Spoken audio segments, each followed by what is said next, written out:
তবে অবশেষে বন দপ্তরের রাখা খাঁচায় বন্দি করা সম্ভব হয়েছে লেপার্ডকে। আলিপুরদুয়ারের মথুরা চা বাগানে খাঁচা বন্দি লেপার্ড।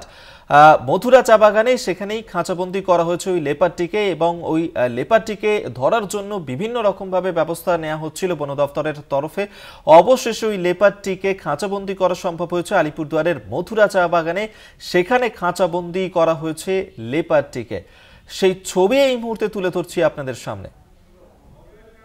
অজয় শাহ আমাদের সঙ্গে টেলিফোনে রয়েছেন প্রতিনিধি, এই নিয়ে আপডেট নেব। অজয়, অবশেষে ওই লেপার্ড তাকে খাঁচাবন্দি করা সম্ভব হলো তাহলে? দেখো অভিক, আলিপুরদুয়ার জেলার যে এখন চা বাগান এলাকা রয়েছে সেই লেপার্ডের বাস স্থান হিসাবে পরিণত হয়েছে। আলিপুরদুয়ার জেলার বিভিন্ন চা বাগানে কিন্তু লেপার্ডের আতঙ্ক রয়েছে। শ্রমিকরা কাজ করার আগে পাটকা ফাটিয়ে বা বিভিন্ন ধরনের পদ্ধতি নিয়ে তারা কাজ করছে। ইতিমধ্যে কিন্তু লেপার্ডের আক্রমণে অনেক চা বাগানে বেশ কয়েকটি শ্রমিকরাও আহত হয়েছে। এই ঘটনা কিন্তু লাগাতার লেগে রয়েছে। এমনই আতঙ্কের সৃষ্টি হয়েছিল আলিপুরদুয়ার জেলার এই মথুরা চা বাগানে। দীর্ঘদিন ধরে কিন্তু এই বাগানে লেপার্ডের খুবই উৎপাত ছিল।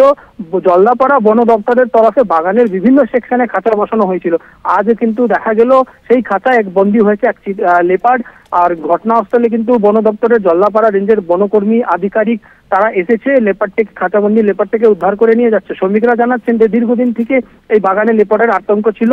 সম্প্রতি কিন্তু এই বাগান থেকে 2টি লেপার্ড খাঁচাবন্দি করেছিল বন দপ্তর। আবার আজ আরেকটি লেপার্ড খাঁচাবন্দি হয়েছে। এই নিয়ে কিন্তু স্বস্তি নিঃশ্বাস ফেলেছে বাগানের শ্রমিকরা। ধন্যবাদ তোমায় অজয় শাহ, আমাদের সঙ্গে টেলিফোনে ছিলেন প্রতিনিধি।